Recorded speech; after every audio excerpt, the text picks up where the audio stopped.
Donc un JT tactique qui va commencer tout de suite par une revue entre trois petites lampes vraiment sympas. On a ici deux modèles de chez Phoenix et un modèle de chez Clarus. Deux modèles de chez Phoenix qui ont déjà plusieurs revues sur YouTube. Une revue excellente sur la E05 qui a été réalisée par mon pote de la chaîne HTCS Research. Je vous invite à aller voir ses nombreuses revues, mais également la revue qui a été faite sur sa E05. Une très très bonne découverte. Et si je dis pas de bêtises, je crois que mon pote de la chaîne Green Spider a présenté la E01. Allez voir un petit peu aussi. Et si c'est pas le cas, allez voir quand même sa chaîne. Et moi je vais vous présenter la petite Clarus, la MIX6, ici dans une version titane. Existe également dans une version alu brossé, un tout petit peu moins cher. Donc trois petites lampes qui sont excellentes dans leur domaine. Je ne suis pas là pour vous dire que tel ou tel modèle est meilleur qu'un autre. C'est vraiment pour vous parler de ces produits tout simplement. Donc trois tailles différentes en position Dalton. La Clarus, la E05, la E01 excusez-moi et la E05. Je vais commencer par la Clarus. Donc le modèle Clarus qui est donc ici en version titane. 4 modes possibles, 3 lumens avec 66 heures d'autonomie annoncée par le fabricant, 26 lumens avec un peu plus de 5 heures d'autonomie, 85 lumens avec un peu plus de 70 minutes d'autonomie et un mode Strombe avec un peu plus de 2 heures d'autonomie. On est sur une lampe qui pèse 12 grammes sans sa pile. Les modes sont accessibles par simple switch de la bague avant. Voilà. Vous basculez la bague très rapidement d'un mode gauche-droite et vous avez un accès rapide à ces modes-là. Sur des modèles compacts comme ça, je trouve ça excellent d'avoir plusieurs modes. C'est amusant, c'est des petits accessoires qui sont vraiment sympas et ça peut être utile, pourquoi pas. Après, sur des modèles plus imposants et sur des modèles dits tactiques, accéder à des modes, à tous ces modes-là par des modes en simple switch, je trouve ça mais complètement ridicule et je suis vraiment pas fan. Après maintenant, pour tous ces modes-là, je préfère que ce soit accessible plus sur l'arrière par un bouton, par simple pression, sur une position verrouillée dans la main, c'est pour moi ce qu'il y a de mieux. Et des fois, une simple lampe allumée et éteindre est amplement suffisante, surtout dans le milieu tactique. Mais après, ça c'est propre à chacun, on a chacun nos critères et nos besoins. Pour en revenir sur ces petites lampes compactes, voici le modèle Clarus. Donc mon coup de cœur avec ces 4 modes accessibles. Je vous en dis pas plus, allez voir le site de Clarus et découvrez ces produits. Si vous êtes intéressé, n'hésitez pas à me contacter, je vous donnerai des infos sur les Clarus. Les deux petites Phoenix qui sont là. Donc ici, la E01 qui se règle également par simple switch. Alors la E01 a ici une puissance relativement faible mais une très très bonne autonomie. On est sur du 10 lumens, d'accord, et un peu plus de 20 heures d'autonomie. Donc un seul mode. Ici, une couleur type titane, existe en noir, existe en bleu et en violet aussi. Une petite lampe très très sympa, vraiment accessible en termes de prix. Je crois qu'on est aux alentours des 11 € pour une petite lampe comme ça. Sur la version titane de chez Clarus, je ne vous l'avais pas dit, on est aux alentours des 50 € ici pour cette petite lampe là en version titane. On est sur une version en alu brossé aux alentours des 30 € si ce n'est pas moins cher selon les points de vente. Donc une excellente petite lampe aussi. Petit budget et également toutes ces lampes là sont avec une pile AAA, donc facile d'accès au niveau de la batterie. Ici voilà la petite Phoenix E05, je le répète, allez voir l'excellente revue qui a été faite par mon pote de la chaîne HTCS Research. C'est la plus petite lampe compacte que j'ai pu avoir entre les mains.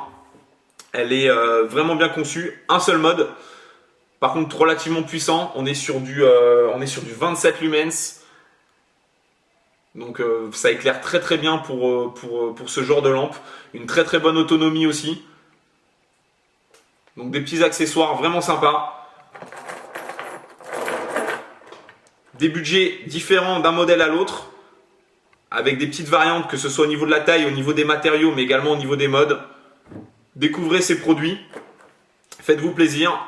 N'hésitez pas à me contacter si vous avez besoin d'adresses pour trouver ces références.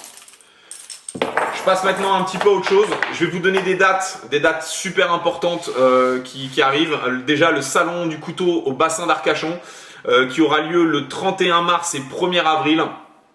Venez nombreux si vous êtes dans la région, si vous avez possibilité de prendre la voiture ou le train, n'hésitez pas à le faire.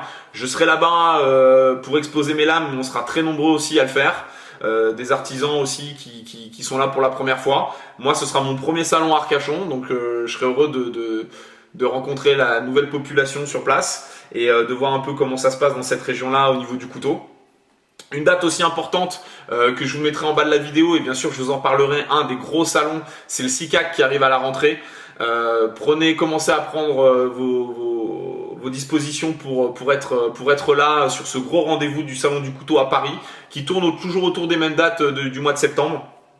Je vous en dirai un petit peu plus dans les prochaines semaines.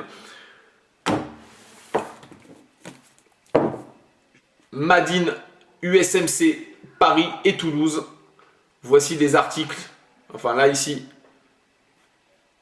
un bouquin, donc la suite des aventures d'Andy McNabb. Donc ce célèbre écrivain qui fait des bouquins mais vraiment au top. Moi je me suis plongé dedans. Je vous invite à découvrir. Ici on tourne à un peu plus de 100 chapitres. On en prend vraiment plein la vue. On est plongé dans l'aventure et dans les détails annoncés. C'est vraiment dans l'univers tactique. C'est vraiment des choses. On se régale. Donc à découvrir pour tous ceux qui connaissent Andy McNabb, son nouveau livre dispo chez USMC. Je vais vous faire une revue maintenant sur des gants que j'ai avec moi là, que je trimballe depuis quelques temps. Les gants Under Armour. On est sur des gants c'est les Blackout Tactical. Donc des gants qui sont vraiment intéressants. On n'est pas du tout sur des gants de maintien de l'ordre ou des gants dits tactiques avec des renforts dans tous les sens, des coques. Ces gants-là ont vraiment une spécificité.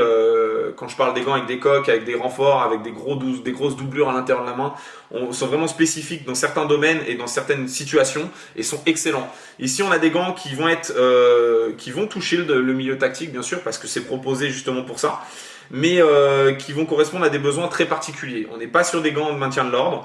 Par contre, c'est des gants qui, pour moi, sont les meilleurs aujourd'hui sur le marché en termes de gants fins pour garder une excellente sensibilité au niveau du toucher. Donc, pour tout ce qui va être sur un travail de palpation, pour toucher un peu le milieu de la sécurité, on va avoir des gants qui vont être idéales, une seconde peau.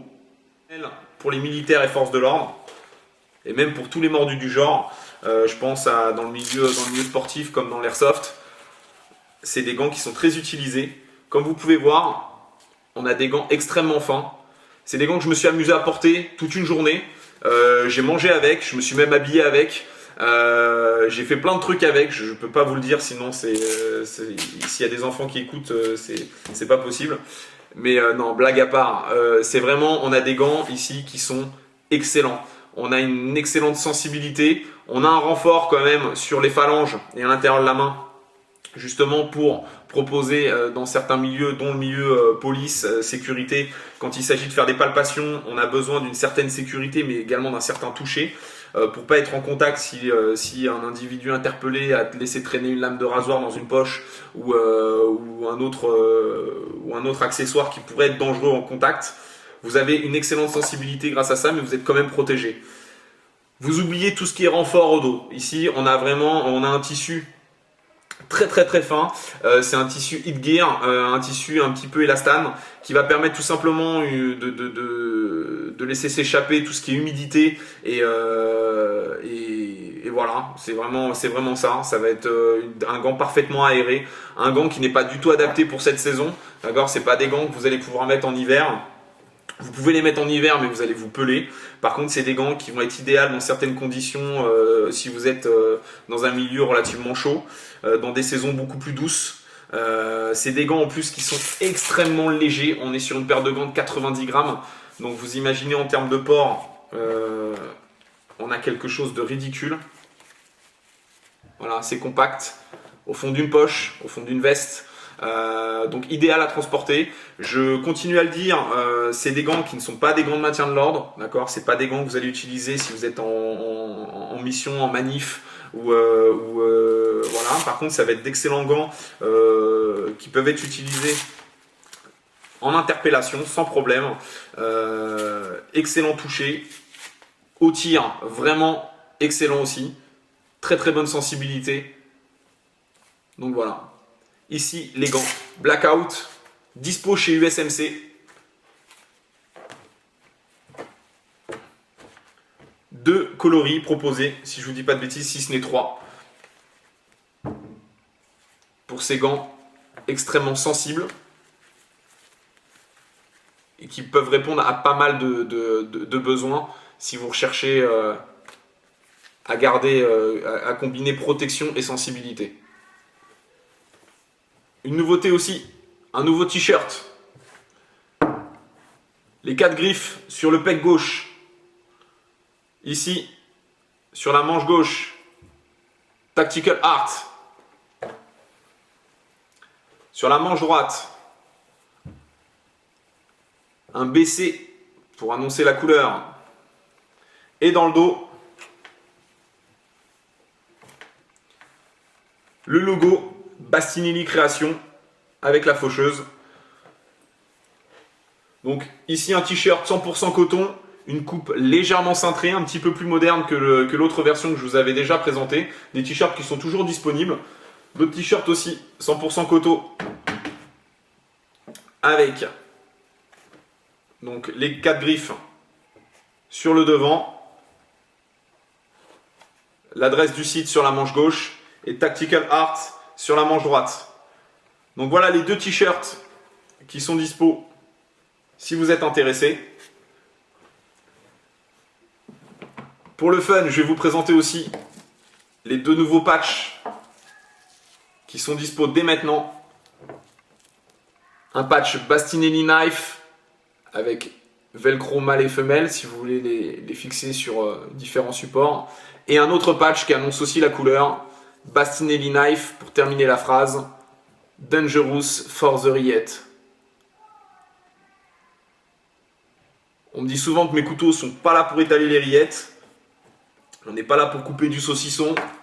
C'est pas des couteaux de table en général. Comme à mon habitude, n'hésitez pas à marquer tout ce que vous avez envie de savoir sur la vidéo en bas de la vidéo si vous avez des questions. Je vous invite toujours à consulter les différents sites et points de communication. Facebook, ma page Facebook, Bastinelli Création. Je vous invite bien sûr à consulter le site du forum Tactical Frenchy, donc la nouvelle version, parce que Tactical Frenchy a pris un coup de jeunesse et on a aujourd'hui un nouveau forum avec de nouveaux topics, de nouvelles règles et de nouveaux produits et plein de nouvelles choses qui se mettent en place. Donc vraiment excellent, je vous invite à le découvrir. On est quelques artisans déjà à s'être inscrits sur ce nouveau forum, mais il y a également d'autres sociétés qui nous ont rejoints et qui nous permettent d'être un peu plus rapidement au courant de ce qui se passe et surtout des exclusivités propres à TF. Voilà, donc inscrivez-vous sur ce forum, allez voir le blog de Fred Boismache, toujours un plaisir à lire. C'est pas une découverte, je vous le dis régulièrement. En ce qui me concerne, je vous dis à bientôt et prenez soin de vous.